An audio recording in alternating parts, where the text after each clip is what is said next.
과학과 더 가까워지는 시간, 금요일의 과학터치 오늘 시작하도록 하겠습니다. 오늘 본 강연 해주실 교수님 한번 소개해드려 볼 텐데요. 부산대학교 정보컴퓨터공학부 최윤도 교수님 소개하겠습니다. 교수님 반갑습니다. 네, 반갑습니다.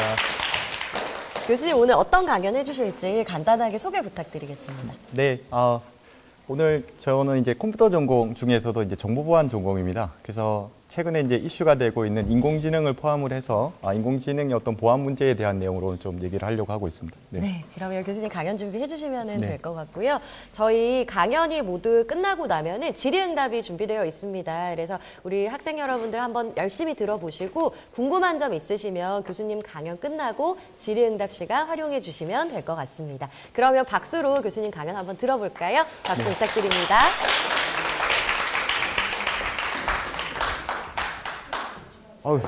제가 잘 안 떠는데 좀 떨리네요. 왜냐하면 제가 본 청중 중에서 지금 제일 어린 청중이 제가 쳐다보고 있어서 지금 사실은 제가 60대 분들도 강의할 때도 안 떨리고 40대, 50대, 30대까지도 안 떨리는데 오늘 정말 떨리는 것 같습니다.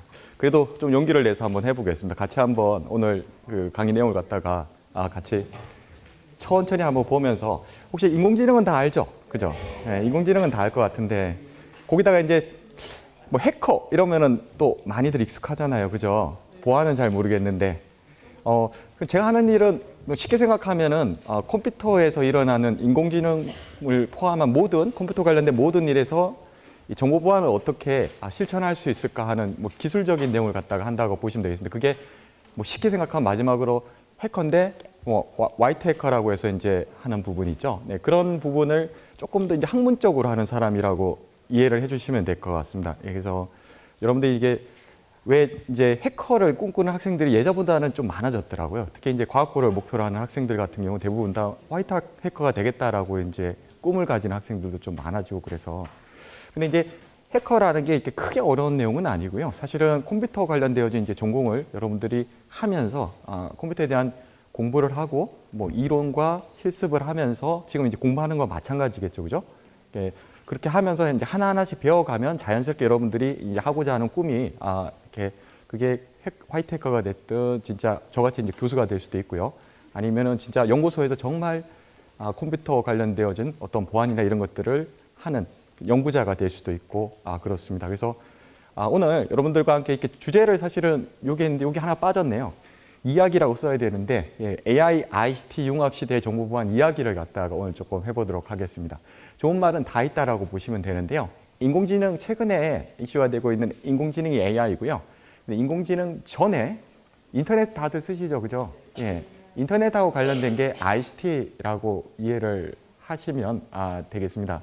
그래서 오늘 이러한 AI와 ICT가 이렇게 합쳐졌을 때 여러분들이 이제 보안 측면에서는 어떤 것들을 고민하게 되는지 거기에 대해서 좀 쉽게 한번 좀 풀어보는 시간을 갖도록 하겠습니다. 그래서 뭐 내용은 사실은 이렇게 했는데요. 사실 제가 조금 더 쉽게 했었어야 될 것 같은데 제가 초등학생까지 오는지는 사실 잘 모르고 왔습니다. 사실은 그래서 중고등학생 정도라고 생각을 해서 조금 쉽게 주제는 다 담아봤는데요. 그래도 다 이해할 수 있도록 오늘 한번 해보겠습니다. 같이 해보시죠. 오늘 할 때 ICT 시대 이제 정보보안이라고 해서 좀 설명을 드리고요. AI 시대 정보보안이라서 아까 그게 키워드 있었죠. 영어로 된 키워드 그죠? ICT, AI 두 가지 키워드에서 정보보안이 어떤 건지 좀 설명을 하고 그 다음에 AI 보안이라고 얘기를 합니다. 이제 저희 쪽에서 이제 연구를 할 때는 AI 보안이라고 하는데 여러분들이 이제 공부하는 시대 여기도 이제 아까 보니까 중학교 1학년이더라고요. 중학교 1학년을 뭐라고 부르는지 혹시 아세요? M세대, G세대에서 알파 세대라고 하죠. 여러분들 알파 세대야. 2011년 이후에 생긴 세대를 갖다가 알파 세대라고 얘기를 합니다. 그 알파 세대가 가지고 있는 특징이 혹시 뭔지 아세요? 기존의 분들은, 기존의 형 누나들은 인터넷만 익숙했는데 여러분들은 코로나를 겪으면서 그렇지 AI를 갖다가 같이 겪으면서 사는 거야. 그치? 인터넷을 같이 쓰면서 거기서 대화하는 상대가 사람이 아니라 인공지능하고 대화를 하기 시작을 해서 여러분들은 대단한 세대입니다, 진짜로. 그래서 처음부터 다시 돌아갔죠. 알파벳이 Z에서 알파로 다시 돌아가는 시대로 지금 바뀌고 있는 거, 그죠? 그래서 이제 그런 것들에 대한 내용을 갖다가 보안하고 조금 엮어서 한번 얘기를 할 겁니다. 그래서 마지막에 그리고 이 AI가 조금 한계가 있습니다. AI가 성능이 참 좋다라고 얘기를 하는데 근데 실제로 얘가 못하는 게 딱 한 가지 있어요. 설명을 못해요. 얘가 사실은 인공지능이 결과는 참 좋은데 똑똑한 것 같은데 근데 뭐가 문제일까요? 문제를 풀었어. 풀이가 없어. 그러니까 풀이가 없어. 얘가 풀이가 없어요. 그게 문제예요. 그거를 갖다가 이제 앞으로 여러분들이 공부를 하면서 해결을 해야 되는 인공지능을 만약에 한다 그러면 이제 그런 이슈들이 있습니다. 그런 것들에 대해 조금 얘기를 하도록 하겠습니다. 네, 먼저 첫 번째로 이런 주제로 한번 해보도록 할게요. 이제 ICT를 얘기를 하려는 게 아니고 정보보안 얘기를 하려고 합니다. 여러분들이 이제 태어나기 전에 이 얘기인데요. 요 왼쪽에 있는 뉴스 기사 같은 경우 2007년도, 10년도 전에 있었던 일인데 예전에는 인공지능 이런 게 없었습니다, 사실은. 그러다 보니까 아까 얘기했던 대로 ICT라는 게 나오면서 인터넷이라는 게 이렇게 같이 결합이 되기 시작을 했단 말이에요. 그럼 인터넷이 되면은 뭘 할 수 있죠? 검색할 수 있잖아요, 그죠? 검색할 수 있고 친구들하고 채팅도 할 수 있고 네. 그런 것들을 하려고 하면 뭐가 기본적으로 있어야 되나요? 응용 프로그램이라는 게 있어야 됩니다. 응용 프로그램인 게 있어야 돼요. 인터넷에도 응용 프로그램이 있습니다. 윈도우 이런 건 다 쓰실 줄 아잖아요. 거기서 돌아가는 프로그램들 응용 프로그램이라고 얘기를 하거든요. 근데 그런 것들을 대상으로 해가지고 옛날에는 진짜로 해커라고 하는 나쁜 사람들, 크래커라고 보통 얘기를 하는데 해커 이렇게 섞어서 쓰기는 합니다. 어쨌든 뭐 블랙 해커 뭐 이런 나쁜 짓을 하는 사람들이 그 당시에 했던 게 뭐냐면 뭐 방송국을 갖다가 서비스가 안 되도록 다운시키고 지금도 많이 하는 게 뭐냐면 딥페이스 이렇게 해가지고 뭐 장난으로 뭐 TV 화면에 나오는 걸 갖다가 가짜로 보여준다든지 이런 것들을 여전히 하고 있는데요. 근데 예전에는 뭐가 문제였냐면 방송국을 갖다가 서비스가 안 되게 하는 그런 게 이슈였습니다. 근데 최근에 나오는 게 뭐냐면 여기 보시면 윈도우 화면이거든요. 뭐가 여러분들 쓰시는 화면이랑 뭐가 다르죠? 그렇죠. 되게 똑똑하네.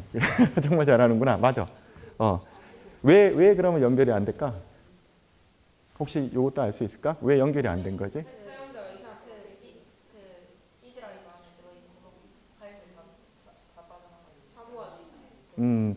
그럴 수도 있는데 요거는 그 현상은 아니고 혹시 다른 답을 좀 쓸 수 있는 사람이 있을까? 아까 윈도우에서 돌아가는 프로그램이 뭐라고 했죠? 응용 프로그램. 응용 프로그램이 읽을 수 있어야 되는데 못 읽으니까 연결이 안 됐다라고 지금 나오는 겁니다. 응용 프로그램이 연결이 돼야 되는데 연결이 안 되는 거야. 대부분이 이제 그렇게 보는 거야. 그럼 뭐 때문에 안 됩니까? 얘가 뭔가 잘못한 거야. 화면에 보시면 화면이 바뀌었지, 그지? 보통 해커 그림 나오고 뭐 어노니머스 그룹이라고 해서 방송국 같은 데서 이렇게 나오는 사람들이 나오는 건데 이 사람이 뭘 한 거냐면 파일을 갖다가 다 암호화 시켜놨습니다.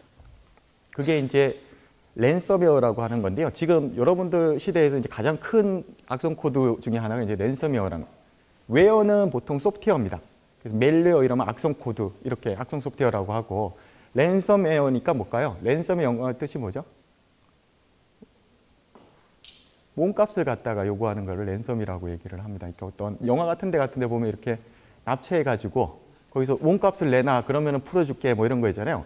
얘도 똑같은 역할을 하기 시작을 했습니다. 랜섬웨어라는 게. 옛날에는 재미로 했어요, 해킹을. 그리고 자기가 나 잘났어. 쉽게 생각하면 여러분들 얘기하는 간지라는 거 있지, 그지? 간지를 갖다 좀 보여주고 싶어서 했는데 지금은 아니야. 지금 뭐냐면 나쁜 사람들이 돈 뜯어내려고 이런 것들을 하고 있습니다. 그러면 아까 얘기했던 대로 암호화 됐으니까 뭐가 안 될까? 그렇지. 풀어줘야지 실행할 수 있겠죠. 그죠? 근데 파일을 갖다 접근할 수 있으라 그러면 뭔가 키라는 걸 줘야 돼요. 그거를 갖다가 주지 않으면은 안 풀어주는 겁니다. 이렇게 해서 나쁜 짓을 하고 있습니다. 그런데 그 피해 규모가 얼마면 여기 있는 것처럼 약 20조 가까이 지금 되고 있습니다. 엄청나게 여러분들 알려지진 않는데 여러분 주변에서 기업이라는 기업들은 한 번씩 다 이 공격에 당했을 정도로 굉장히 많은 기업들이 금전적 피해를 갖다가 입고 있다라는 거예요. 이제 그런 문제들이 있습니다. 실제로 보면 얘가 재밌는 거는 뭐냐면 옛날하고 다른 게 이 공격도 굉장히 지납니다. 옛날에는 그냥 막 때렸어요. 그러니까 한 명이 때리던 걸 갖다가 여러 명이 때리면은 피해가 더 커질 수 있잖아요. 그게 이제 여러분들 키워드 들어보셨는지 모르겠지만 뭐 서비스 거부 공격, 뭐 분산 서비스 공격 이런 것들이 이제 방송 같은 데 나오는데 뭐 일단 그걸 모르셔도 되는데 여기 보시면은 뭐가 지났냐 보면은 공격을 할 때 정말 친절하게 설명을 해줍니다. 뭐냐면 왼쪽은 영어 버전이고요. 또 불어 버전도 있고 한글 버전도 있고 공격하고 난 다음에 돈 받아내려면 어떻게 될까요? 친절하게 설명해 줘야지 어떻게 입금해야 되고 이걸 설명을 해줘야 될 거 아니야. 그거를 하기 시작을 하는 거야. 이 공격자들이. 그렇게 해갖고 이렇게 만들기 시작했습니다. 근데 이렇게 하면서 기존에 뭐 여기 다국어 서비스 아까 얘기했던 그게 되는 거고요. 그 다음에 한 놈만 때리고 그만두는 게 아니고 맞은 놈이 또 다른 놈을 갖다가 또 때리기 시작을 합니다. 그래서 연쇄작용을 갖다가 계속 이렇게 쭉 이어나가는 게 가능해져서 그게 재전파라는 게 가능하고요. 그 다음에 공격도 예전에는 그냥 한 명만 이렇게 공격하는 게 아니고 이렇게 한꺼번에 피해가 쫙 확산되도록 만들었어요. 그래서 지도를 보시면 빨간 점 찍힌 거 보이나요? 이게 실제로 피해를 입은 PC들이 이렇게 나타나고 있는 그림입니다. 이게 뭐냐면 실제 이 피해가 입히는 데까지 걸리는 시간이 뭐 얼마나 걸릴 것 같으면 대충 굉장히 빠릅니다. 일단은 얼마 정도면 걸릴 것 같아요? 응?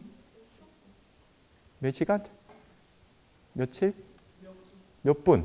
그렇지, 몇 분까지 걸리면 좋은데 그렇게까지는 안 걸리고, 왜냐면은 이게 연결이 안 됐기 때문에. 그런데 예전에 이제 웜이나 이런 것, 웜이라고 해서 악성 코드 전파하는데 보통 전 세계 컴퓨터 다 피해를 시키는데 보통 반나절 정도 걸려서 시킵니다. 근데 사실은 2시간 정도면은 대부분의 PC가 장악이 되고 전체가 다 장악되는데 한 반나절 정도? 그다음에 나머지 조그만 것들이 이제 되는 게 하루 정도 걸리기 시작을 해요. 이 재밌는 거는 얼마나 피해가 크냐면 이 이름을 어떻게 지었냐면 원래 이름은 워너크립토라고 이름을 지었습니다. 악성 코드 만든 사람이. 그런데 요즘 어떻게 부르고 있냐면 요 이름 보이시죠? 워너크라이. 그럼 영어로 얘기하면 뭐지? 울고 싶어요라는 거지, 그지? 예, 워너크라이라고 이름을 갖다가 짓기 시작을 했습니다. 악성 코드를 탁 감염을 됐더니만 얘가 피해가 너무 커가지고 너무 이렇게 충격이 큰 거예요. 그래서 워너크라이라는 이름까지도 이제 되기 시작을 했어요. 그럼 이런 것들을 이제 막으려면은 여러분들 그 패치 같은 거 하시잖아요, 그죠? V3나 이런 거 설치, 그런 것들을 잘 하시면 됩니다. 어쨌든 이렇게 피해가 굉장히 커지기 시작을 했습니다. 뭐 또 다른 게 뭐냐? 이게 다시 해야 되겠네.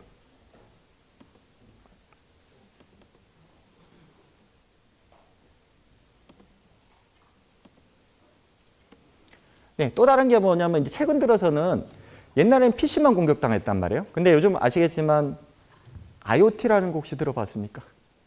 예, 뭐죠? 인터넷 오브 띵스라고 해갖고 사물이 인터넷으로 들어왔어요. 그게 차이가 뭐야?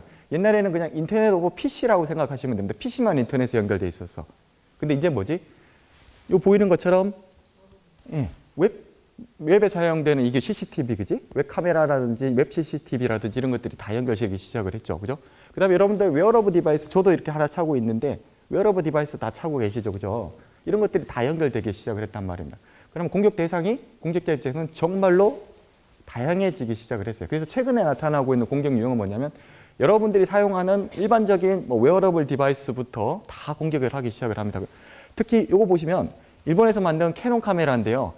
이런 걸 갖다가 이제 디페이스를 한다고. 내가 화면을 갖다가 원래 보여주는 화면이 아니고 공격자가 뭔가 자기가 의도한 화면을 갖다가 띄우는 거예요. 뭔가 피해가 있지는 않습니다, 사실은. 물론 피해가 있을 수도 있겠죠. 정상적으로 촬영돼야 되는 게 촬영이 안 되니까. 근데 이 공격자들의 목적이 뭐냐면 이러한 디페이스 공격 같은 경우는 실제로 보여줘야 되는 화면에 이렇게 보시면은 지직하고 화이트 노이즈가 이렇게 더 있는 것 같은 게 나오거나, 이거 지금 보시면 우리나라에서 뭐 카이스트라고 하는 우리나라 최고의 대학 중에 하나, 이 카이스트에서도 실제로 게시판 자체가 이렇게 보시면 해킹이 돼가지고 해커가 이렇게 화면에다가 자기가 했어라고 이렇게 자랑을 갖다가 하듯이 자기가 띄우고 싶은 화면을 갖다 이렇게 띄워 놓는 겁니다.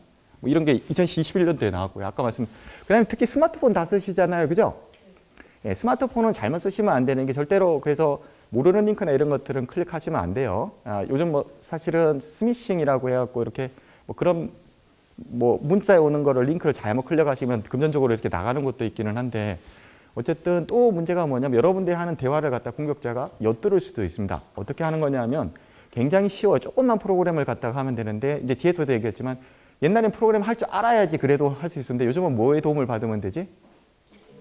AI 중에서도 챗 GPT 같은 거, 그치? 그런 걸 갖다 생성형 AI라고 얘기를 합니다. 그러니까 만들어준다. 생성형 AI라고. 근데 생성형 AI의 도움을 받으면 나는 프로그램 한 개도 몰라. 그래도 짤 수 있어요. 걔가 잘 짜주거든요. 생성형 AI 이런 것들을 갖다 도움을 받으면 된다는. 그런 걸 해가지고 여기다가 딱 설치를 하는 순간에 어떻게 할 수 있다? 여러분들 문자로 예를 들어서 대리운전 1588 어쩌고 이런 것들 오잖아요. 거기에 1588에 1이 키고 뭐 5가 끄고 뭐 이런 식의 그런 시그널로 이렇게 동작을 시킬 수가 있다라는. 그러면 여러분들이 대화하는 걸 다 누군가가 들을 수도 있는 그런 상황이 된다라는. 이건 아까 얘기했던 그 랜섬웨어인데요. 실제로 이거는 뭐 대부분의 이제 시시를 합니다. 랜섬웨어 공격을 받게 되면 이제 경영하고 이게 뭐 돈하고 관련됐기 때문에. 근데 이런 것처럼 현대사모중공이라는 데서 전산망 복구가 안 될 정도로 아까 그런 불능 상태가 되는 경우도 있었습니다. 이만큼 이제 우리가 언론에서 많은 얘기를 하고 있는데요. 아까도 얘기했지만 이제 그거의 가장 큰 핵심은 뭐냐 하면 소프트웨어 시대가 되고 있던 거예요. 예전에 하드웨어가 정말 아까 반도체 얘기를 하셨는데 반도체 중요하죠. 예. 근데 어쨌든 지금 부가가치를 가장 많이 만들어내고 있는 영역 중에 하나가 소프트웨어입니다. 반도체는 이제 키워야 되는 분야고 실제로 뭐 아시겠지만 페이스북이라든지 구글, 그다음에 뭐 네이버 이런 회사들이 하고 있는 게 뭐냐면 요 보시면 요 그림 보세요. 지구가 요만큼 생겼는데 소프트웨어가 이만큼 크고 또 문제는 뭐냐면 앱이라고 해서 여러분 스마트폰에 설치하는 건 더 많아요. 너무너무 많아. 그런데 문제가 뭐냐면 얘네들이 실제로 취약점이라는 걸 다 가지고 있어요. 만들어 놓는데 사용에만 다 집중을 하다 보니까 취약점이라는 걸 가지고 있다고 합니다.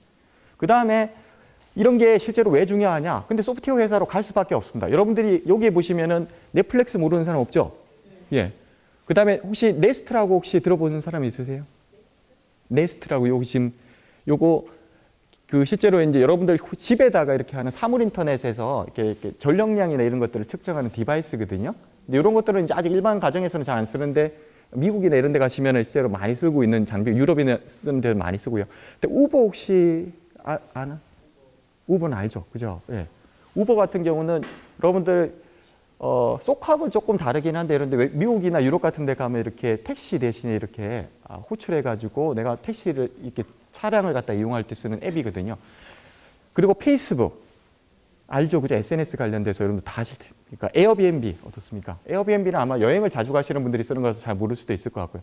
뭐 이런 것들이 다 뭐냐면 소프트웨어 회사입니다. 예전에는 노키아, 블랙베리, 소니 여러분들 잘 모를 수도 있는데 옛날에 굉장히 유명했던 회사들이에요. 지금도 유명합니다, 사실은. 그런데 규모가 작아졌어요. 보시면은 얘네들이 주가는 하락하고 있는데 얘네들 애플이라든지 페이스북은 트위터부터 시작해서 주가가 다 올라가세요. 그러니까 우리 지금 요즘 시대를 뭐라 그래?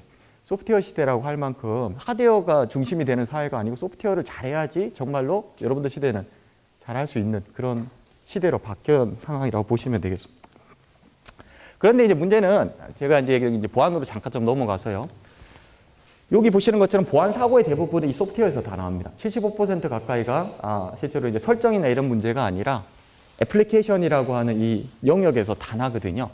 여기서 이런 걸 나중에 이제 여러분들 이제 컴퓨터 쪽을 배우시게 되면 컴퓨터 한 3학년 이렇게 되면은 이제 요게 뭐 전에 레이어 개념이라는 게 들어가는데 어쨌든 여기 보시면 노란색으로 된 거 있죠. 요 전체가 이제 컴퓨터를 전체를 구성하는 걸 갖다가 논리적으로 이렇게 표시를 해 놓은 거거든요. 어쨌든 근데 그 중에서 여러분들이 아까 말씀드린 것처럼 운영체제 윈도우에서 동작하는 응용 프로그램의 75% 가까이가 대부분의 보안 사고를 보안 사고의 75%가 응용 프로그램에서 발생을 하고 있다라는 겁니다. 그만큼 이 응용 프로그램을 잘 만들어야 되는데 잘못 만들면은 처음에는 막 사람들이 쓰는데 그 다음에는 돈 물어줘야 되는 경우가 발생을 할 수 있습니다. 피해로 인해서 피해에 대한 책임은 거기에 같이 져야 되죠, 소프트웨어 회사들이. 이제 이런 문제가 있고요. 두 번째 얘기를 좀 하려고 하는데 두 번째는 정보 AI 시대에 관련된 얘기입니다. 인공지능에 대한 부분 조금 얘기 드리도록 할게요. 네. 인공지능 뭐 어렵다면 어렵고 쉽다면 쉬운데 인공지능 여러분들이 나중에 혹시나 난 공부할 거야 라고 하시면 인공지능 자체는 요 5가지 단계를 갖다가 기반으로 해서 동작을 합니다. 뭐냐면 데이터가 주어지면 1번입니다. 요 데이터를 통해서 2번에서 학습을 하고요. 그 다음에 3번에서 학습된 결과로 뭔가 엔진이 나옵니다. 이게 소프트웨어가 나온다라고 보시면 되겠죠. 그게 이제 모델이라고 하는 거고요. 그 다음에 4번째가 만들어진 모델로 예측하고 분류하고 뭐 이런 것들을 해요. 그리고 5번에서는 뭔가 서비스 하다가 또 잘못된 게 있어. 그럼 계속 이 챗바퀴 돌면서 이렇게 한다는. 그럼 여러분들이 공부하는 영역은 뭐야? 데이터, 트레이닝, 모델 크리에이션, 프리딕션 이걸 갖다가 공부하는 겁니다. 서비스는 이제 회사에서 이런 데서 하는 거고요. 이제 여러분들 이제 공부를 갖다 컴퓨터 쪽으로 하시게 되면 이런 것들을 공부하게. 이 5가지뿐이 없어요. 인공지능은 이 5가지만 잘하면 됩니다. 예. 근데 이제 그 내용이 이제 조금 복잡해서 그렇긴 한데 어쨌든 그게 우리가 얘기하는 1차 산업혁명, 2차 산업혁명, 3차 산업혁명을 통해서 지식정보사회를 넘어서서 이제는 인공지능이 중심이 되고 있는 이제 4차 산업혁명을 갖다 얘기를 하는데요. 인터넷이 안 되는지 깨졌네요. 자동차 쪽인데 조금 시간이 있어서 조금 넘어가도록 하겠습니다. 네. 그러면 인공지능은 지금 어느 정도까지 왔을까요? 요 그림을 잠깐 보시면은 오늘이라고 했으니까 사실은 제한적 인공지능 정도 온 것 같습니다. 이게 무슨 말이냐면 여기 표를 한번 보시면 챗GPT 다 아신다 그랬잖아요. 그죠? 챗GPT는 대화형 인공지능 모델이라고 합니다. 그래서 언어 모델이라고 하는 걸 기반으로 해서 그중에서도 이제 대형 언어 모델이라고 해서 LLM이라고 해서 라지 랭귀지 모델이라는 걸 기반으로 하고 있는데요. 뭐 구포라든지 뭐 OPT, 뭐 그다음에 코어 이런 엠트로픽이라든지 이런 실제로 오픈 AI라고 하는 회사에서 챗GPT라는 것을 만들고 나니까 경쟁자들이 가만히 있을 수 없겠죠. 한번 쳐지면은 끝입니다. 여기서는. 여러분들이 이제 앞으로 컴퓨터 쪽으로 하시게 되면 뭐냐면 빨라야 됩니다. 늦으면은 내가 만든 거는 아무런 의미가 없어요. 예, 그래서 회사들이 다 뛰어들기 시작을 했습니다. 구글부터 시작을 해서 그다음에 뭐 구글의 자회사를 만들기 시작을 했고요. 그다음에 페이스북도 뛰어들기를 시작했고 우리나라도 뭐 아시겠지만 하이퍼클로바라고 하는 네이버가 같이 뛰어들고 뭐 다른 회사들도 많이 뛰어들고 있습니다. 그리고 굉장히 잘 만들어낸 AI 중에 하나가 뭐 폴라리스 오피스라고 하는 것도 있는데요. 문서까지도 자동으로 만들어주고 노래도 합니다. 그리고 실제로 여러분들의 메일도 대신 써주고요. 그 정도로 인공지능이 지금 많은 것들 하는데 문제는 뭐냐면 여기 와 있습니다. 제한적 인공지능 기능이 딱 하나씩만 잘합니다. 노래면 노래, 그 다음에 대화하면 대화, 그 다음에 또 뭐가 있을까요? 뭐 그림을 그려주면 그림을 잘 그려주고 영상을 만드는 건 영상을 만들어주고. 그런데 인공지능은 뭘 해야 될까? 인공지능이잖아. 인공지능이니까 뭘 해야 돼? 그렇지. 사람 흉내를 내야 되잖아. 그지? 사람 흉내를 내야 되는데 사람은 한 가지만 하는 사람은 없어. 그지? 우리 공부를 해도 수학 배우고 영어 배우고 국어 배우고 다 하잖아요. 그죠? 그리고 예체능도 배워야 되고, 그죠? 미술, 음악 다 배워야 된단 말이야. 그러면 그래야지 사람이라고 얘기할 수 있을 거 아니에요. 사람을 대체는. 그게 욕입니다. 범용 인공지능이라고 합니다. 이게 대충 얘기를 하면 2040년이었는데 지금 이렇게 얘기하는 사람은 없어요. 2040년이라고 얘기를 했는데 이게 땡겨졌어. 거기에 뭐가 들어왔냐면 제가 들어왔어요. 생성형 AI라고 하는 챗GPT 같은 게 들어오기 시작했습니다. 챗GPT는 수식도 해석하고요. 그 다음에 여러분들이 원하는 번역 기능도 하고요. 그 다음에 여러분들이 대화를 원해? 그러면 대화하시면 됩니다. 3학년하고 대화하고 싶으면 너는 지금부터 3학년이야? 라고 명령 주시면 얘는 초등학교 3학년 버전으로 대답을 합니다. 그리고 넌 지금부터 대학교 2학년이야? 라고 하면 대학교 2학년 수준으로 대화를 하기 시작을 합니다. 그만큼 인공지능이 옛날하고 다르게 지금 많이 진행. 그래서 이게 시점이 언제 올지 아무도 모릅니다. 그렇다고 챗GPT가 와서 범용 인공지능이라는 게 된 건 아니에요. 현재까지도. 왜냐하면 걸음마도 아니고 지금 기어다닌다고 생각하시면 우리 사람이 클라 그러면 어떻게 해야 되지? 일단 기어야 되지. 동생들 보면. 그치? 그 다음에 뭐지? 일어서고. 그 다음에 걸어야 되고. 그러고 있다가 뛰기 시작하고. 그치? 그러면 힘이 붙기 시작하면서 잘 뛰기 시작하고 이런 것들을 해야 되잖아. 그게 하는 시기가 범용지능, 인공지능이 2040년 뭐 이렇게 얘기를 하는 거예요. 근데 이렇게 얘기는 안 하고 일단은 예측은 이렇게 했습니다. 근데 지금 땡겨지고 있습니다. 정확한 시점은 아무도 모릅니다. 그리고 2026년도 되면 뭘 할 거냐고 했냐면 슈퍼라는 말이 듣기 시작합니다. 초인공지능이 됩니다. 뭐냐면 우리가 생각하는 것처럼 사람이 못하는 것도 할 수 있는 놈이 나타나는 시대가 요 시대예요. 그래서 인공지능이 이렇게 발전을 하고 있습니다. 좀 이해가 되시나요? 예. 그래서 여러분들은 여기 살고 있는 거예요. 지금 여기 중간에 어딘가에서 지금 살고 있는 거라고 보시면 됩니다. 그게 뭐 시리가 될 수도 있고 여러 가지가 될 수도 있겠죠. 그죠? 그래서 아까 말씀드린 그 생성형 AI가 하는 역할이에요. 보시면 뭐 그림도 그릴 수 있고요.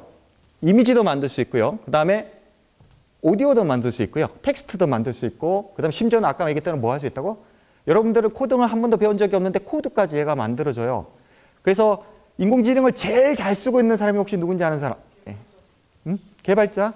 아니 개발자는 아니고 그냥 조금 쉽게 생각해보자. 그러면 보기 초등학생, 중학생, 고등학생, 대학생. 맞아. 대학생들이 제일 잘 쓰고 있단 말이야. 왜냐하면 리포트를 얘가 작성을 해주고 그 다음에 교수님들이 앞에서 강의를 하면 뭐냐면 노트북을 켜고 있어 형들이, 누나들이. 그러면서 뭐라 하면 맞는지 안 맞는지 그걸 찾아보기 시작합니다. 얘하고 대화를 하면서 그 내용이 맞는지. 근데 한 가지 이러한 인공지능을 갖다 쓰실 때 조금 고민을 하셔야 되는 게 뭐냐면 이 챗GPT가 하는 역할은 그래서 엄청나게 많은데요. 조심하셔야 될 게 있어요. 얘는 정확도가 100%가 아니에요. 일단 첫 번째로 여러분들 인공지능이라고 하면 사람같이 할 거라고 생각하는데 얘가 주는 지식은 잘못하면 환각현상이라고 해서 이게 사실도 아닌데 사실로 받아들일 수가 있습니다. 그런 거 하시면 안 돼요. 그래서 반드시 정확한 정보는 학교에서 배우시고 그렇게 학습을 하시고 그걸 갖다가 받아들이셔야지. 말 그대로 얘는 뭐다? 보조수단으로만 사용을 하셔야 됩니다. 그래서 인공지능을 활용하지 말라라고 대학교에서 가르치지 않습니다. 그래서 모르겠습니다. 중학교는 어떻게 하실지는 저도 이제 조금 고민이 되고, 이제 중학교 선생님들이 이제 가이드를 하시겠지만, 여러분들의 시대는 아까도 얘기했지만은 알파 세대란 말이야. 그러면 써야지. 저는 이게 개인적인 의견이에요. 근데 윤리적으로 문제가 안 되게 쓰는 법을 배워서 쓰셔야 됩니다. 그냥 쓰시면 안 되고, 걔가 하는 말을 100% 절대 믿으면 안 됩니다. 최종 판단은 누가 해? 여러분들이 해야 돼. 그거를 꼭 잊지 마시고, 예, 하셔야 됩니다. 그 책에서 그래. 얘가 왜 똑똑할까요? 한 번만 여기서 보니까. 똑똑해지려면 어떻게 해야 되죠, 여러분들? 학습해야지. 그럼 뭐 해야 될까? 공부해야 되는데 책을 읽어야 되겠지, 그치? 그럼 얘는 얼마만큼의 책을 읽었을까? 지금은 챗GPT 3.5라고 해서 이제 예전에 만들어둔 것보다는 훨씬 더 많은 책을 읽고 하이퍼크로버나 이런 것들이 만들어졌어요. 미국 우회도서관이라 그래서요. 미국 우회도서관에 가시면 전 세계에서 가장 큰 장서를 갖다가 보유하고 있는 도서관이 있습니다. 이제 거기서 가지고 있는 장서의 4.5배 정도의 데이터를 얘가 한 번에 다 학습을 했어요. 도서관에 있는 모든 데이터를. 그러니까 인문, 예술, 과학, 공학 다 통틀어 가지고 그걸 다 학습, 고전까지 다 해서. 그렇게 해서 만들어진 놈이 얘예요. 그러니까 얼마나 똑똑하겠어, 그치? 그런데 문제는 뭘까? 책을 보고 학습을 했으면 괜찮은데 뭘 보고 학습했지?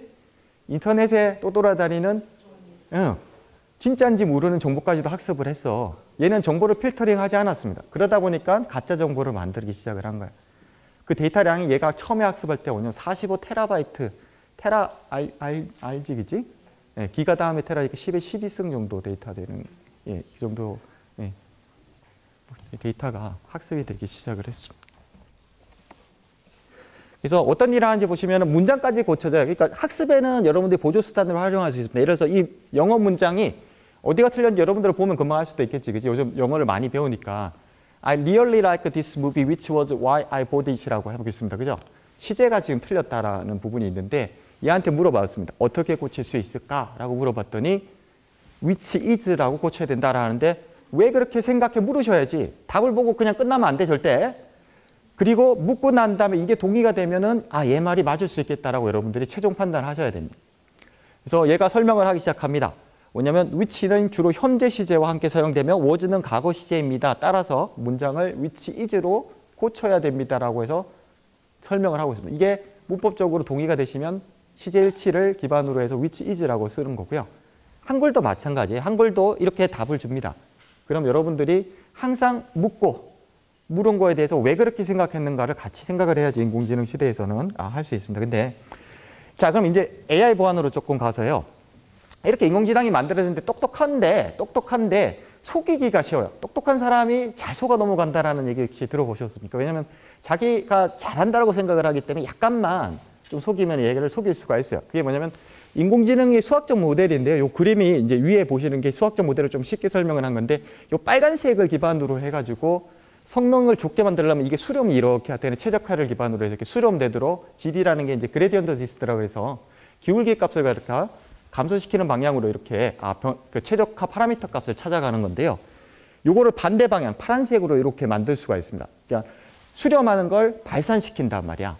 수렴하는 걸 발산시키도록 만들 수 있습니다. 그래서 데이터가 뭐냐면 원본 데이터가 이렇게 깨끗한 숫자인데 얘를 갖다가 약간씩 노이즈를 하면 사람은 1번이 됐든 2번이 됐든 3번이 됐든 4번이 됐든 다 숫자 4예요라고 판단하겠지, 그치? 근데 기계는 못합니다. AI 보안이 하는 게 뭐냐면 사람은 제대로 아는데 기계를 바보로 만드는 역할을 하는 게 AI 쪽에서 공격자가 요즘 하는 역할입니다. AI를 잘 만들어 놨는데 데이터만 약간만 바꿔도 얘가 판단을 못해. 그럼 문제가 있겠지, 그치? 약간의 노이즈. 이게 진짜로 문제가 될까? 이제 뒤에서 좀 보여드릴게요. 네, 그런 겁니다. 그 다음에 오른쪽은 조금 다른 건데요. 이거는 이제 AI를 바보로 만드는 거고, 이제 인공지능에서 연구를 하는 게 뭐냐면 또 하나는 뭐냐면 인공지능 기술을 사용을 해서 예전에 못하던 보안 관제라 그래서 모니터링. 뉴스 같은 데 보면, 영화 같은 데나 그럴 때 뉴스 같은 데 보면 뭡니까? 큰 화면 띄워놓고 CCTV 화면 쫙 보여주면서 저기 범인이 있어. 뭐 이렇게 판단하는 거 있잖아요. 그게 관제라고 얘기를 하는데 보안 관제를 갖다가 컴퓨터 상에서도 할 수 있습니다. 이게 그런 것들에 인공지능을 갖다가 접목하는 그런 지금 일을 하고 있습니다. 그래서 이제 하나하나씩 조금 보여드리도록 하겠습니다. 이제 이런 것들을 기반으로 해서 저희가 하고 있는 연구 내용인데요. 첫 번째는 보안을 강화하기 위해서 인공지능을 사용을 하는 거예요. 어떤 거냐? CCTV 화면 이런 것들을 보시면 지금 사람이 봐서는 사실 잘 구분하기 힘듭니다. 왼쪽 보시면 차량이 도로에 정차하고 있는 거예요. 지금은 큰 도로가 위에서 빨간색으로 되어 있는 지금 빨간색 조그만 박스 보이시죠? 정차해 있는 겁니다. 오랜 시간 동안 사람은 보면은 잘 모를 수 있는데 기계가 오랜 시간 관찰했더니만 저 빨간 게 도로 위에서 장시간 주차해서 사고의 위협이 있어라고 이제 알람이 띄워주는 기능을 갖다가 하는 겁니다. 왜냐하면 정상은 이렇게 차가 주행을 해야 되죠. 그죠? 큰 도로에서는. 멈춰 있으면 안 되잖아요. 비정상, 어노말리라고 얘기하는 게 뭐냐면 멈춰 있으니까. 예. 그 다음에 얘도 마찬가지입니다. 눈길에서 보시면은 사람은 눈길에서 도로가 잘 구분이 안 되는데 인공지능은 구분을 해가지고 제가 멈춰 있다라는 것을 해주는. 그런데 여기서 보시면은 파란색 돼 있는 게 요것도 멈춰 있는데 얘는 비정상이 아니에요. 왜 비정상이 아닐까? 그림 한번 보세요. 주차장에 있으니까 맞습니다. 그래서 그랬습니다. 그죠? 그 다음에 얘는 멈춰 있는 것 같은데 실제로 차량이 이동 중인데도 적색 신호를 건너고 있기 때문에 또 오노말리. 이거 지금 여기 화면에서는 안 나오는데 여기 신호등이 하나가 더 있죠. 그래서 신호등이 있으니까 도로에서는 움직여야 된다라고 하지만 신호등이 조건이 들어가니까 빨간불일 때는 멈춰야 된다가 들어가고 또 다르게 판단하는 것. 이런 것들을 인공지능이 지금 하고 있습니다. 이미지를 분석을 해가지고. 그리고 또 이제 오노말리 쪽에 이제 보시면 그래프로 보통 우리가 뭐 일기예보나 어떤 데이터 보통 숫자로 나오는 거. 이건 이제 에너지 소모량을 갖다 나타내는 건데 이렇게 조금씩 튀는 부분이 있죠. 요 점선이 실제로 기대치라는 거고요. 그다음에 실선이 실제 값을 나타내는데 이게 똑같이 가면은 예측한 거랑 똑같아지는 겁니다. 근데 보시면은 어노말리라는 건 뭐냐면은 실제 치수 보시면 갑자기 팍 하고 튀는 부분. 그래서 어노말리라고 정상이 아닌 비정상 부분을 갖다가 나타내는데 이런 것들을 갖다 탐지하는 것을 하고요. 우산 보시면 쉽게 어노말리가 뭐라는 거 알 수 있죠. 그치? 검정색과 노란 우산이 있으니까 노란 우산이 비정상이지. 그치? 네, 이렇게 탐지를 하는 거. 그 다음에 얘도 사과도 보면 이렇게 녹색 사과랑 그 다음에 빨간색 사과가 있으니까 빨간색 사과가 비정상이야 하는 거 알 수 있죠. 요거 왜 저 위에 있는 사람을 갖다가 비정상이라고 혹시 판단하는지 혹시 알 수 있을까요? 한 사람만 뭐라고? 걸어가고 있다고? 거꾸로 가고 있다고? 그러면 이 사람도 있고 저 위에도 있잖아요. 지금 방향이 여러 가지로 가는데 조금 더 보면 아마 방향은 여기 좀 섞여 있거든? 기계가 왜 얘를 갖다가 자전거 타고 있어서 비슷한데 이게 휠체어야 실제로. 휠체어를 가지고 있는 거예요. 그래서 다 걸어가는데 휠체어를 타고 가는 사람이 한 명 있으니까 비정상. 얘가 틀렸다가 아니고 비정상의 개념은 뭐냐면 우리가 배웠던 거지 우성 열성이라는 거는 다 배우셨잖아요. 그죠? 예. 열성에 해당되어지는 거를 지금 비정상이라고 얘기를 합니다. 이게 컴퓨터적으로 구현하는데 굉장히 어렵습니다. 근데 실제로. 왜냐하면 정상을 정의하기가 되게 어려워요. 지금 얘기했던 것처럼 이렇게도 볼 수 있고 저렇게도 볼 수 있고 정상을 갖다가 사람마다 좀 다른데 기계도 마찬가지로. 이게 되게 어려운 분야 중에 하나입니다. 어노말리가. 이게 어떤 거냐면 예를 들어서 환치기 이런 것들 들어봤나요? 환치기나 이런 것들에서도 환치기 하는 사람을 탐지할 때 어노말리 이런 것들이 쓰여진단 말이에요. 그러면 이제 뭐 여러분들이 실제 쓰는 거에서는 어떤 게 있습니까? 이거 스팸 필터 아시죠? 이렇게 구글, 지메일이나 이런 메일을 다 쓰시잖아요. 그죠? 메일에 쓰는 게 뭐냐면 스팸 필터. 스팸이냐 아니냐 자동으로 걸러지잖아요. 이런 거 할 때 아까 얘기했던 그러한 기법들이 사용이 돼요. 물론 이제 처음에 사용되는 거는 여기서 얘기하는 게 뭐냐면 일반화하지는 않고 이제 암묵적 규칙을 갖다가 배우도록 한다라는 건데 어떤 룰이라고 해서 이렇게 글자에 보시면은 보통 로트리 뭐 이렇게 해가지고 복권 관련된 이렇게 메일이 오는 것들이 대부분 다 스팸 문자거든요. 이렇게 돈 주고 뭐 그래서 이렇게 보면 이게 200만 불이네요. 그죠? 2밀리언이니까 200만이죠. 그죠? 예, 200만 불을 갖다가 준다. 뭐 이런 유로네요. 그죠? 이렇게 되어 있는 것을 볼 수 있는데 뭐 예를 들어서 이 워드를 갖다가 이 메일을 분석했더니만 추첨이 있거나 100만이 포함된 이메일이 있더라라고 하면 이제 스팸이라고 판단한다든지 이런 것들을 하는 겁니다. 이게 이제 룰 기반이라고 하는데 최근에는 이런 것도 합니다. 이제 이제 그렇게 해서 나온 게 뭐냐면 이런 규칙이 나와서 여러분들이 메일이 막 수백 통이 오든 수천 통이 오든 자동으로 착착 분류돼서 들어가는 거예요. 메일 박스에 인박스에 들어가는 게 있고 스팸 메일 함에 들어요. 그다음에 이제 최근에는 여기다가 플러스가 많이 되고 있는 게 뭐야 혹시? 강화학습이라고 하는 거 좀 들어봤습니까? 강화학습이라는 게 같이 들어가면서 사람이 같이 하면서 이 엔진을 업데이트 시키는 걸 최근에 좀 많이 하고 있습니다. 그 다음에 요거 조금 한번 보시죠. 그냥 간단하게 설명을 드리면 요거는 저희가 뭘 하고 있냐면 연구적으로 예전에는 스팸 메일이 성능이 굉장히 좋아요. 지금 만들어진 보안 솔루션 중에서 눌 기반으로 해서 가장 성능이 좋고 그다음에 여러분들 쓰기에 가장 좋은 게 뭐냐면 스팸 메일 필터입니다. 근데 얘를 속이는 것부터 이제 연구하기 시작을 하면 어떻게 속이지? 그때 누구의 도움을 받으려고 하는 겁니까? 챗GPT의 도움을 한번 받으려고 하는 겁니다. 잘 만들어졌잖아요. 그죠? 어떻게 속일 수 있을까? 이런 것들부터 시작을 하는 겁니다. 스팸 메일을 보내는데 속여서 보내는 방법. 그 다음에 또 다른 건 뭐냐면 속여서 보냈을 때 다시 탐지하는 방법. 이 보안 분야가 재밌는 것 중에 하나는 뭐냐면 끝이 없어요. 게임하는 것 같아요. 그러니까 공격하는 사람이 있으면 항상 방어하는 사람이 있어야 되고 방어를 하면 또 공격을 하기 시작을 합니다. 그래서 되게 계속해서 되는군요. 어쨌든 이런 메일 작성하는 게 가능합니다. 이거는 지금 영어로 잘 돼서 영어로만 지금 들어야 있는 거고요. 그 다음에 이제 하나 조금 보여드릴 거는 이제 또 다른 영역인데 이게 최근에 이제 많이 이슈가 되고 있고 요거에 대한 연구가 일어난 지는 그렇게 오래되지는 않습니다. 근데 한번 보여드리도록 할게요. AI 강화를 위한 보안이라고 얘기를 하는 건데요. 아까 말씀드린 것처럼 기본적으로요. 인공지능이 잘하려고 그러면 데이터가 많아야 돼요. 두 번째는 인간관계를 표현할 수 있어야 되는데 인간관계를 표현을 못해요. 그 다음에 또 한 가지가 뭐냐면 예외 상황에 대한 처리가 안 됩니다. 그래서 말씀은 이렇게 데이터가 적으면 안 돼요. 많아야 됩니다. 일단은. 그 다음에 두 번째로 뭐냐면 강아지라고 판단을 정말 잘하는데 보시면 확률이 100%가 아니죠. 94%지. 그러면 우리는 물어봐야 됩니다. 6%는 뭐길래 네가 100%가 아니야 라고 물어봐야 돼요. 94%도 뭐 때문에 94%야 라고 설명해 줘야 되는데 안 설명해 준단 말이에요. 그 다음에 또 한 가지가 뭐냐면 이 숫자는 분명히 5로 보이는데 얘가 0이 들어갔을 때 0이라고 판단할 수도 있지만 물고기가 들어갔는데 이걸 다른 걸로 이렇게 0이 들어갔을 때 4라고 판단할 수 있게 만들어줄 수 있습니다. 뭐냐면 사람은 누가 봐도 이게 0이고 얘도 0이잖아요. 근데 쟤를 넣었을 땐 0이라고 얘기하는데 얘를 넣었을 때는 4라고 판단하게 만들어줄 수 있어요. 누가 봐도 0인데 그지? 근데 4라고 판단하면 이게 공격 방법입니다. 인공지능을 갖다가 바보로 만드는 공격 방법인데 요거를 용어로 뭐냐면 적대적 공격이라고 얘기합니다. adversarial example이라고 해서 적대적 공격이라고 얘기를 하는 거예요. 어떤 거냐면 인간의 눈에는 보이지 않습니다. 그런데 AI가 잘못 생각하게 속일 수 있다라는 거예요. 그래서 요거는 어떠냐면 아까 5가지 단계에서 이 부분을 갖다가 타겟으로 해서 네 번째 부분을 갖다가 타겟으로 해서 이제 공격하는 방식이 되겠습니다. 일단 그거에 대한 연구를 하고요. 그 다음에 제가 아까 총중을 조금 잘못 생각했는데 수식이 이렇게 되는데요. 아까 얘기 드렸던 그 그림입니다. 그레디언트 디스트를 갖다가 이렇게 안쪽으로 조금 들어가는 걸 갖다가 이렇게 발산하도록 수렴하는 걸 발산하도록 만들어주는 방식인데 공격자 입장에서 이 XADB라고 하는 게 어드버서리얼에서 이제 적대적의 약자고요. 이 원래 X는 원래 이미지입니다. 거기다가 뭔가 이렇게 노이즈를 더해주는 거예요. 사인이라는 거는 이제 사인 함수라서 더해지기도 하고 빼지기도 한다라는 뜻인데 어쨌든 원래 이미지에다가 이렇게 노이즈를 더해서 했더니만 얘를 바보로 만들 수 있어라는 겁니다. 네, 그래서 뭐 이론은 조금 있는데 이제 좀 보면서 좀 천천히 다시 설명을 드리겠습니다. 요거 한번 보시죠. 바나나죠, 그죠? 바나나 맞습니다, 그죠? 누가 봐도 바나나입니다, 그죠?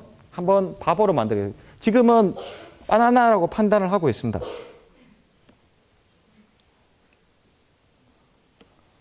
예, 토스트 사진을 그냥 하나 놨습니다. 근데 토스트 있으니까 토스트의 확률이 조금씩 올라가는 걸 볼 수 있네요. 그죠? 바나나라고 얘기를 하고 토스트라고. 근데 토스트인데 굉장히 화려한 토스트 사진을 넣었더니만 어떻게 됩니까? 바나나인데 토스트라고 판단하는 거야. 바뀐 게 없어. 바나나는 가만히 있어서 난 잘못한 게 없는데, 그지? 바나나는 잘못한 게 없는데 토스트 사진을 갖다가 딱 놨더니만 뭐라고 판단? 토스트라고 판단하는. 인공지능이 모델이 바뀌었습니까? 안 바뀌었어요? 안 바뀌었어요. 근데 판단을 다르게 하는. 이게 아까 얘기했던 그 수학에 기반을 해서 이렇게 만들어 입력값을 다르게 주기 시작을 했어요. 그 수학을 갖다가 이렇게 하는 게 모든 컴퓨터 분야에 수학이 기본적으로 많이 사용이 되거든요. 그 다음에 또 다른 거 한번 보고 여기 사람이 2명이 있습니다. 그죠? 얘도 이 사람도 사람이고 이 사람도 사람이에요. 어떤 사람이 사람 아니라고 누가 얘기할 수 있어요. 그죠? 이제 움직일 겁니다. 근데 이 사람의 차이점은 뭐냐면 아까 같은 화려한 사진을 갖다 자기 몸에다가 탁 붙여놨어. 요게 이제 오브젝트 디텍션이라고 하는 객체를 갖다가 탐지하는 이런 알고리즘이 동작을 하는 건데요. 보시면 한 사람은 손을 아무리 흔들어도 사람인지 몰라. 근데 왼쪽은 가만히 있고 그냥 이렇게 슬슬 몸을 흔드는데 계속 사람이라고 판단합니다. 인공지능이. 그리고 최후도 이 사람 최후가 조금만 나왔는데도 보는데 이 사람은 계속 몰라. 이 사람 투명 인간이니까 기계한테는 지금. 예. 최후라고 얘기를 하고요. 이 사람 계속 앉았다 일어나도 똑같고요. 손을 흔들어도 똑같고요. 그런데 그림을 이제 이 사람이 뺄 겁니다. 슥 하고 뺐더니 움직이는 순간부터 사람이라고 인식을 하기 시작합니다. 인공지능이 바본 거지, 그지? 데이터만 바뀌었는데 이 사람이 별로 한 게 없어요. 별로 이렇게 데이터하고 사진 한 장 딱 붙여놨어. 예. 이거 이제 패치라고 얘기를 하는데 패치 공격이라고 얘기를 하는데 어쨌든 이렇게 그냥 조금만 보이는 것도 체화라고 하는데 이 다 보이는 사람을 판단을 못해. 그리고 슬쩍 이렇게 조금만 움직여도 하고 이 사람 이제 바뀝니다. 저걸 드니까 왼쪽 사람을 사람이라고 인식을 못하는 그런 상황이. 예. 그러니까 똑똑한 것 같은데 기본적인 게 잘 안 되는 거야 어떻게 보면. 예. 이런 기능을 가지고 있습니다. 근데 이게 뭐 그냥 사람이 이렇게 얘기해서 뭐 문제가 될까라고 얘기를 하는데 이게 만약에 자율주행차 뭐 집에도 아마 최근에 이제 아빠나 엄마가 이렇게 그 차를 사셨으면 아마 자율주행차 기능이 있습니다. 특히 이제 테슬라 차를 갖다가 산다든지 이런 것들을 하게 되면 이렇게 있는데요. 뭐 현대차도 마찬가지고요. 어쨌든 뭐 다양한 차들이 요즘 인공지능을 갖다 가지고 있는데 보시면은 뭐 라이다라고 해서 이렇게 뭔가 주변에 있는 물체를 인식하는 것도 있겠지만 이렇게 이미지를 또 분석하는 장비들이 같이 들어가 있습니다. 뭐 각종 센서들이 이렇게 설치가 되어 있는데요. 요 보시면은 사람이 딱 봤을 때는 스탑 사인이죠, 그죠? 자, 그 다음에 똑같이 사람이 봤을 때 스탑 사인인 게 하나 있습니다. 근데 여기다가 적대적 공격을 딱 했습니다. 여기 보시면 정지라고 왼쪽이나 오른쪽이나 사람이 봤을 때는 아무것도 차이가 없는데 정말 요걸 확대해 보면 여기 스티커 딱 한 개 붙여놨습니다. 정말로 손톱만한 스티커를 딱 하나 붙여놨는데 얘가 뭐라고 인식하게 만들 수 있냐면 최고 속도 100 이렇게 해가지고 뭐 100마일 이렇게 달려 이렇게 하면 자율주행차가 팍 하고 튀겠죠, 그죠? 예, 그런 상황을 갖다가 만들어줄 수 있더라라는 거. 예, 그래서 이런 사고들로 바로 이어질 수 있더라. 실제 있었습니다. 안 나타나서 그렇지 실제로 뭐 구글이나 이런 차들이 실제 시험할 때 사람을 인식하지 못하고 그냥 확 지나가 버린다든지 이런 경우가 많았습니다, 실제로. 이제 실제로 이건 이제 테슬라 차를 가지고 하는 건데요. 여기 보시면 어떤 실험을 할 거냐면 테슬라 차를 가지고 요 35마일, 그러니까 미국의 그 맥스 스피드를 나타내는 거거든요. 35마일로 최대 달리세요라고 이제 표지판이 되어 있습니다. 그럼 테슬라 차가 이렇게 좌율주행을 하면서 얘를 보는 순간에 뭐라면 35마일을 절대로 넘으면 안 됩니다. 그렇게 차를 만들어야 되거든요, 인공지능을. 그죠? 최대 속도니까. 근데 한번 보죠. 이게 실제로 테슬라 차를 가지고 실험을 하는 거거든요. 여기 사람이 서 있고 표지판을 가지고 공터에서 이제 실험을 한번 하기 시작을 하는 겁니다. 예, 테슬라 차가 이제 주행을 할 거예요. 그러니까 자율주행을 갖다가 시켜 놓은 상태고 혹시나 만약의 경우에서 사람이 타 있기는 한데 어쨌든 자율주행을 하는 겁니다. 그래서 차가 달리기 시작합니다. 뭐 여기까지는 괜찮습니다. 35마일이 안 넘었으니까요. 근데 봤는데 계속 달립니다. 예. 안 본 거야, 못 본 거야. 35마일을 보고 해야 되는데 봤는데 무시한 거지. 문제는 봤습니다. 안 봤을 리가 없습니다. 나쁜 놈이 봤는데 지금 안 봤다고 하는 거예요. 예. 그런 상황이 발생. 이랬을 때 이제 문제가 뭘까 하는 겁니다. 아까 보셨던 것처럼 차량이 사고가 날 수 있겠죠. 이제 인명 피해로 이어질 수 있는 그런 문제가 있더라. 그 다음에 또 이런 거 많이 하죠. 여러분들 스마트폰 하면은 아마 아직은 뭐 신용카드가 중2가 돼야지 만들 수 있는 걸로 아는데 맞나요? 예. 저희 애가 중2가 되면서 만들어가지고 예. 어쨌든 여러분도 아마 그래 중2가 되면 만들 수 있을 텐데 그런 카드를 만들면 이제 앱에서 이렇게 신용카드나 이런 것들을 뭔가 하는 앱을 설치를 할 수 있을 텐데 인증을 할 때 어떤 걸로 하냐면 이렇게 페이스 인증을 하는 게 많아요, 요즘. 그런데 이 페이스 인증에서 이 얼굴을 생성하는 게 가능합니다. 그게 딥페이크라고 하는 기술을 갖다가 쓰게 되면 여러분들 얼굴을 뭐 예를 들어서 선생님 얼굴로 바꾼다든지 아니면 친구 얼굴로 바꾼다든지 이런 게 쉽게 됩니다. 그러면 쉽게 인증을 우회할 수 있다. 이렇게 생각할 수 있는 거예요. 그럼 뭐가 될까? 이 문제가 뭐야? 돈 지불할 때 남은 휴대폰을 가지고 있으면 여러분들이 페이스 인증을 통해서 그냥 그 사람의 돈을 쓸 수 있는 그런 경우가 생길 수 있겠죠. 그죠? 그런 문제가 엄청나게 많은 문제가 생길 수 있습니다. 예. 네, 얼추 시간이 조금씩 밀려가지고 제가 하다 보니까 이러한 문제들이 있는데요. 아까 얘기했던 대로 이제 조금 이제 마지막으로 여러분들한테 이제 해주고 싶은 게 뭐냐면 인공지능이 이제 가지고 있는 한계인데 여러분들 앞으로 이제 공부를 한다고 했을 때 이런 부분들을 이제 고민을 해봐야 됩니다. 이게 실제로 이제 AI 시큐리티 시스템의 한계라고 했는데 인공지능의 한계라고 보시면 됩니다. 지금 현재가 어떻게 하면 이제 마지막으로 정리하면서 앞에 거 했던 것까지 좀 한번 말씀드릴게요. 모든 인공지능은 데이터가 주어지면 학습을 합니다. 트레이닝 데이터라는 거고요.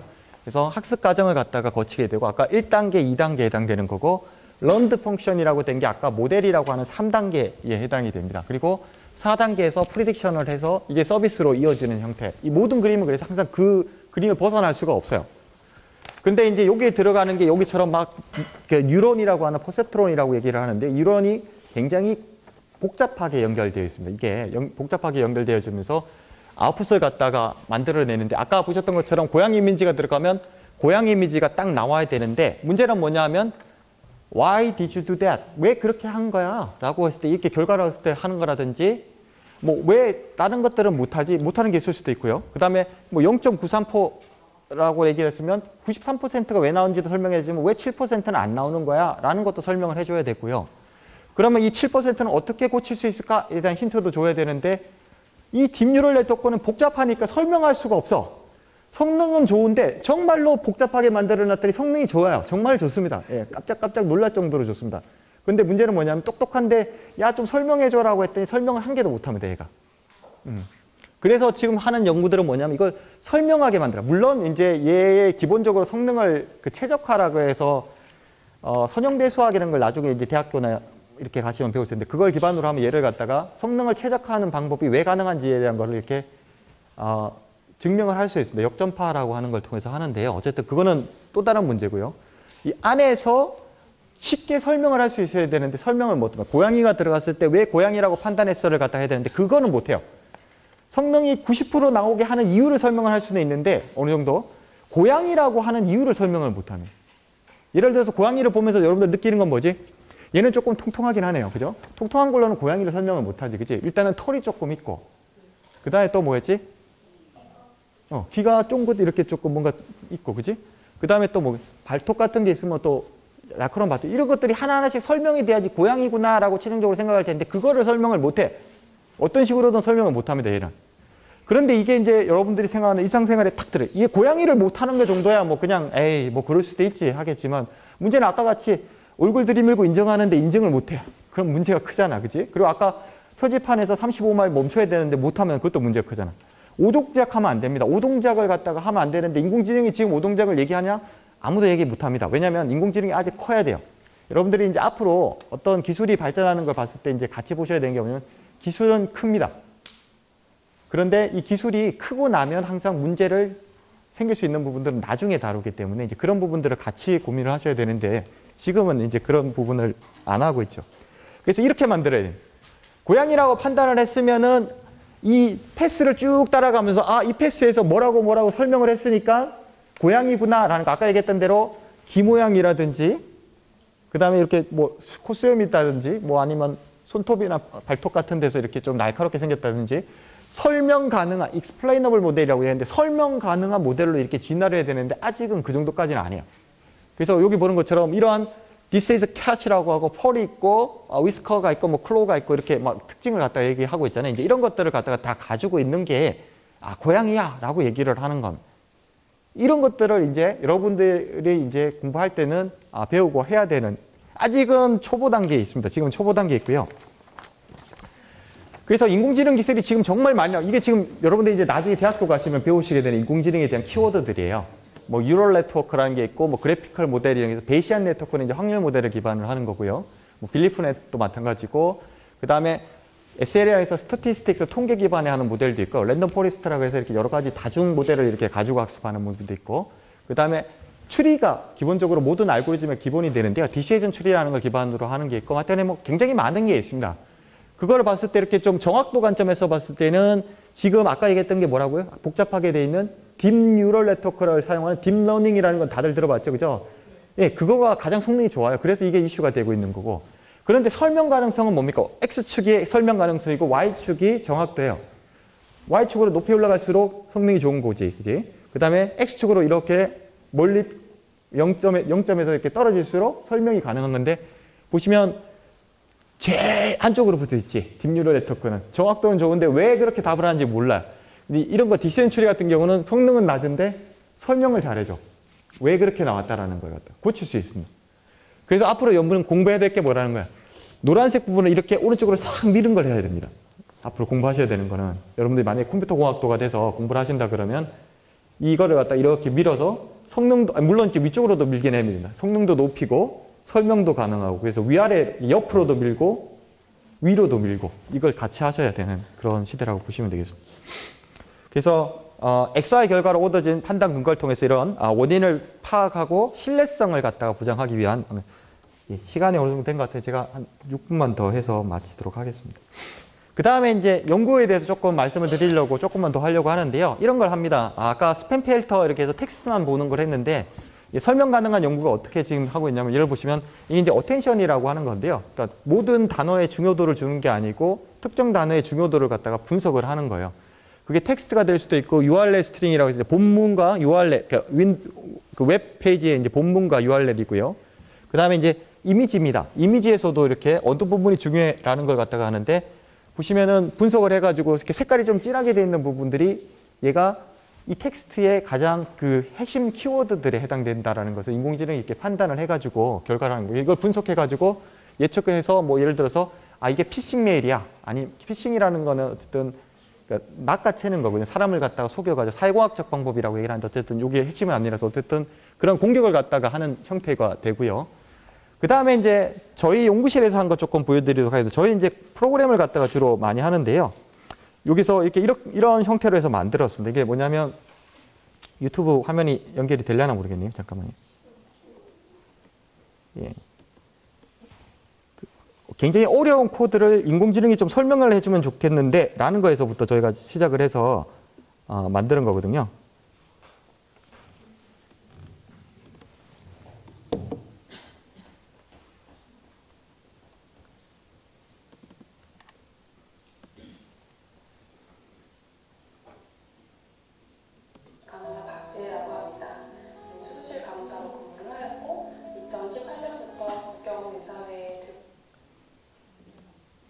네.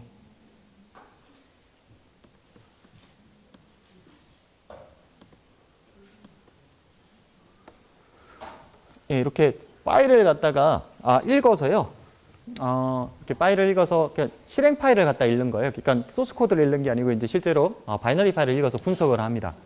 사람이 분석을 하면은 정말로 이게 시간이 많이 우리가 얘기하는 그 보안연구소나 이런 데서 이걸 사람이 다 분석을 하거든요. 이제 이거를 자동화하겠다라는 걸 기반으로 해서 이제 저희가 만든 소프트웨어인데요.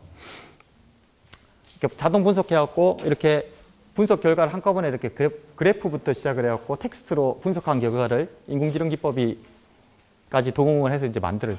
그래서 파일이 크기가 얼마는 것부터 시작해서 이 파일이 언제 만들어진지 이제부터 그다음에 이게 악성 코드야라는 걸 100% 탐지를 하고 탐지를 한 이유에 대해서 아까 설명 가능한 게 이 익스플레이 코드 블락 어드레스라고 해서 이제 이 탐지된 코드에 대한 블락을 갖다가 요 컨트롤 플로우 그래프라고 해서 요 아래쪽에서 이제 보여줄 거거든요. 그래서 그러면 이렇게 파일 정보를 보여주고 예. 뭐 이런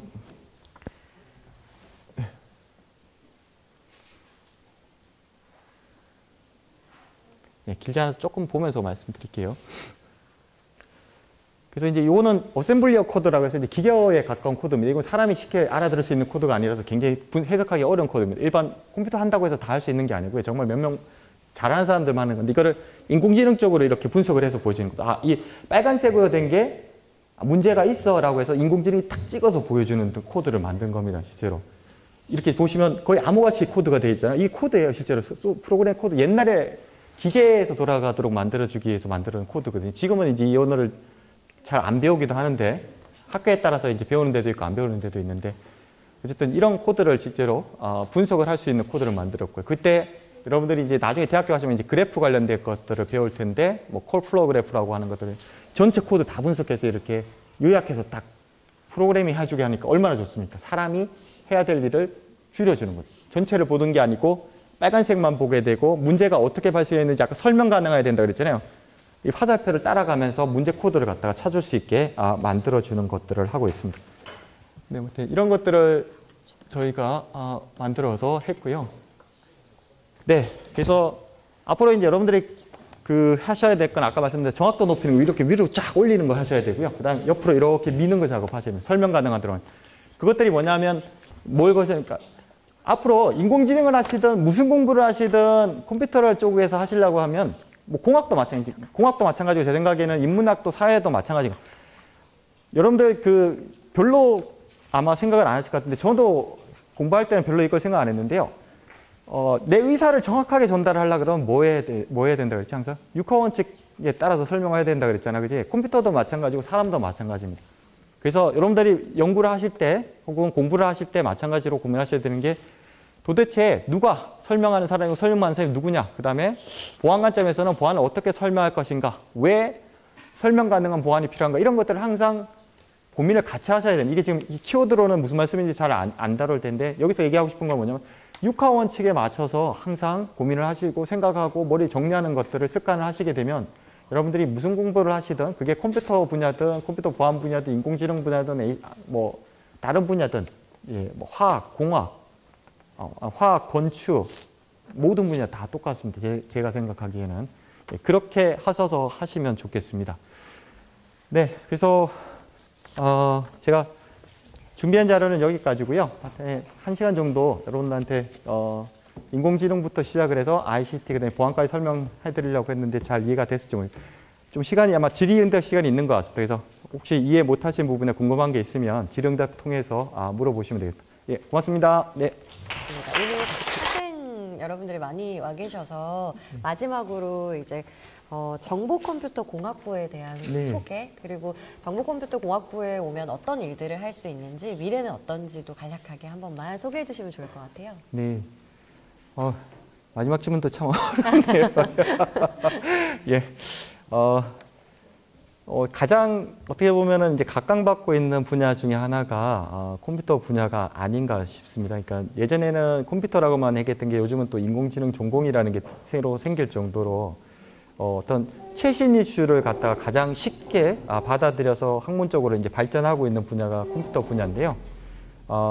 여러분들이 이제 컴퓨터 공학을 전공을 하시게 되면 쉽게 생각하시면 이제 네이버, 카카오, 그 다음에 뭐 LG전자, 삼성전자, 그 다음에 외국 기업 같은 경우는 페이스북, 그 다음에 뭐 넷플릭스 같은 그 모든 소프트웨어 기업, 하드웨어 기업을 다 갈 수가 있는 그런 직종이 되겠습니다. 그래서 컴퓨터 쪽에 오시면요, 배우게 되는 게 뭐냐면 컴퓨터랑 관련되어진 하드웨어, 소프트웨어 관련되어진 이론 과목과 그 다음에 실습 과목을 다 배우게 돼서요. 여러분들이 예를 들어서 그러니까 컴퓨터를 하게 되면 요즘은 한 가지를 좀 LG전자 같은 경우를 조금 얘기를 들면 LG전자가 예전에는 어떻게 보면은 그냥 가전 회사라고 얘기를 했거든요. 근데 가전 회사에다가 하나가 더 붙습니다. 요즘은 인공지능을 갖다가 이제 같이 붙이는 게 되는데 뭐냐면 그 사용자 커스터머 익스피리언스라 그래서 고객의 경험을 활용을 해서 또 인공지능을 붙이는, 그래서 어디 가도 컴퓨터가 안 들어가는 시대는 없어요. 여러분들 시대에서는. 그래서 여러분들이 만약 컴퓨터 전공을 하시게 되면 뭐 진로, 취업 모든 분야가 다 가능한 그런 분야라고 생각하시면 될 것 같고요. 이 분야가 여러분들이 배우고 있는 지금 중고등학교에서 아마 배우게 될 그 내용에서 수학, 그 다음에 영어, 영어들이 다 영어입니다. 일단은 미국이나 이런 쪽이 워낙 강하기 때문에 이런 부분들을 잘 활용하고, 그 다음에 특히 이제 저는 이제 말을 그렇게 잘하는 편은 아닌데 말도 이제 국어나 이런 것들을 배우시면서, 그 다음에 또 PPT는 또 그림도 잘 그려야 되고 이런 것들을 다양하게 배운 거를 가장 잘 활용할 수 있는 그런 학문적인 영역이 아닐까 개인적으로는 그렇게 생각을 합니다. 네. 국어도 잘해야 하고 영어 기본으로 다 잘해야 되는 건 아니고요. 그냥 배운 거를 어딘가 써보고 싶어 하는데, 왜냐면 학생들이 공부하면서 제일 고민하는 게 이거 어디다가 써야 될지를 잘 모르더라고요. 항상 배웠는데 어디다가 써야 되지 이거를 잘 모르겠어서. 그 배운 걸 모든 걸 활용할 수 있는 네. 그런 학과군요. 예, 그렇게 생각이 됩니다. 예. 네, 알겠습니다. 오늘 재미있는 강의, 유익한 강의 들려주시고 질의응답까지 해주신 우리 부산대학교 정보컴퓨터공학부 최윤호 교수님께 다시 한번 큰 박수 부탁드립니다. 네, 고맙습니다. 네, 저희 금요일의 과학터치 오늘 여기까지입니다. 저희는 11월 달에 또 3번의 과학터치, 금요일의 과학터치 준비되어 있으니까요. 11월 일정도 함께 해주시면 감사하겠습니다. 추워지는 날씨 감기 조심하시길 바랍니다. 고맙습니다.